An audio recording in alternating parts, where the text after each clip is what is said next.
तर बातमी आहे पुण्यामधून। पुण्यातल्या एकता नगर मधल्या सोसायट्यांमध्ये आता पाणी शिरलेलं आहे। एकता नगर मधला वीज पुरवठा सुद्धा खंडित करण्यात आलाय।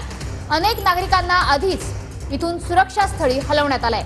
पुण्यात पुन्हा एकदा पूरस्थिती निर्माण होण्याची शक्यता आहे। खडकवासला धरणातून मुठा नदीत पाण्याचा विसर्ग केल्यानं रहिवासी वस्तीमध्ये पाणी शिरलंय।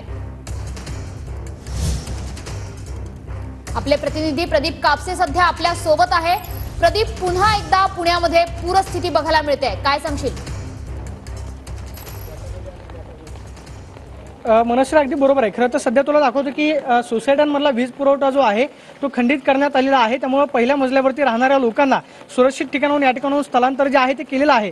दुसऱ्या बाजूला आपण पाहतोय की मुळा-मुठा नदीच्या पात्रामधून 11 वाजल्यापासून जवळपास 35,000 क्युसेकनं पाणी जे आहे ते सोडण्यात आलेलं आहे। त्यामुळे सोसायट्यांमध्ये पाणी जे आहे ते शिरायला सुरुवात झालेली आहे। आपण पाहतोय की वीज पुरवठा खंडित झालाय। सुरक्षित ठिकाणी नागरिकांना हलवण्यात येते, मात्र अग्निशमन दलाचे जवान, महानगरपालिकेचे जवान या ठिकाणी तैनात करण्यात आलेले आहेत। एकता नगरचा हा परिसर जो आहे तो मुळा-मुठा नदीच्या बाजूलाच आहे। अनेक सोसायटी या ठिकाणी आहेत। त्यामुळे आपण पाहतोय की मुळा-मुठा नदीच्या पात्रामधून येणारं पाणी जे आहे ते आता एकता नगरच्या रस्त्यावरती आलेलं आहे। या ठिकाणी सकल भागांमध्ये पाणी जे आहे ते मोठ्या प्रमाणावरती साचलेलं आहे। त्यामुळे लोकांना आवाहन करण्यात आलेलं आहे। समोर आपण पाहतोय की जो नागरिक खरं तर पाण्यामधून चालत येत आहेत, गुडघ्याला पाणी लागलेलं आहे। त्यामुळे कदाचित 35,000 क्युसेक पाण्याचा विसर्ग असाच सुरू राहिला तर या ठिकाणी मोठ्या प्रमाणावरती पाणी जे आहे ते रस्त्यावरती साचण्याची शक्यता नाकारता येत नाही। त्यामुळे सगळी यंत्रणा अलर्ट मोडवरती काम करते। अग्निशमन दलाचे जवान असतील, आपण पाहतोय की समोरच्या बाजूला गाड्या ज्या आहेत ते सुरक्षित ठिकाणी हलवा अशा पद्धतीचं आवाहन जे आहे ते अग्निशमन दलाच्या जवानांकडून करण्यात येत आहे। आर्मीचे जवान या ठिकाणी संपूर्ण परिसरामध्ये आहेत। दुसऱ्या बाजूला आपण पाहतोय की ज्या सोसायटी आहेत, जलपूजा असेल त्याचबरोबर जलपूजन असेल, या सोसायट्यांमधल्या पहिल्या मजल्यावरच्या लोकांना सुरक्षित ठिकाणी आधीच स्थलांतरित केलेलं आहे। जर कदाचित पाणी असं सुरू राहिलं तर पहिल्या मजल्याला पाणी लागण्याची शक्यता नाकारता येत नाही, कारण हा सगळा एकता नगरचा खरं तर सकल भागाचा परिसर आहे। त्यामुळे आपण पाहतोय की मुळा-मुठा नदीच्या पात्रामधून येणारं पाणी हे थेट रस्त्यावरती शिरलेलं आहे। इथला वीज पुरवठा खंडित झालेला आहे। प्रशासनाकडून मदत कार्य जे आहे ते राबवण्यात येते, मात्र नागरिकांना आवाहन केलेलं आहे की आपण खरं तर प्रशासनाच्या मदतीची वाट पाहण्यापेक्षा सुरुवातीलाच खरं तर सुरक्षित ठिकाणी पोहोचा।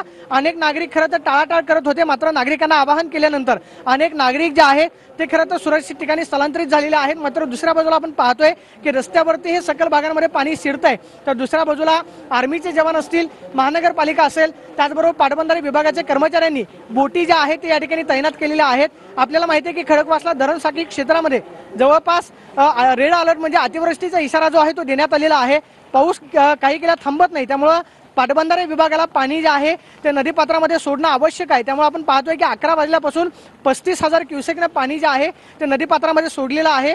पाण्यामधून खरं तर रस्त्यावरून इथं पाण्यातून वाढ जी आहे ते नागरिकांना काढावी लागते। त्यामुळे महानगरपालिका त्याचबरोबर पाटबंधारे विभागाकडून आवाहन करण्यात आलेलं आहे की या परिसरामध्ये कुणी थांबू नका। आपण जर रस्त्यावरच्या काठाला जर बघितलं तर आर्मीचे जवान तैनात आहेत। महानगरपालिकेकडून बोट या ठिकाणी आणण्यात आलेली आहे।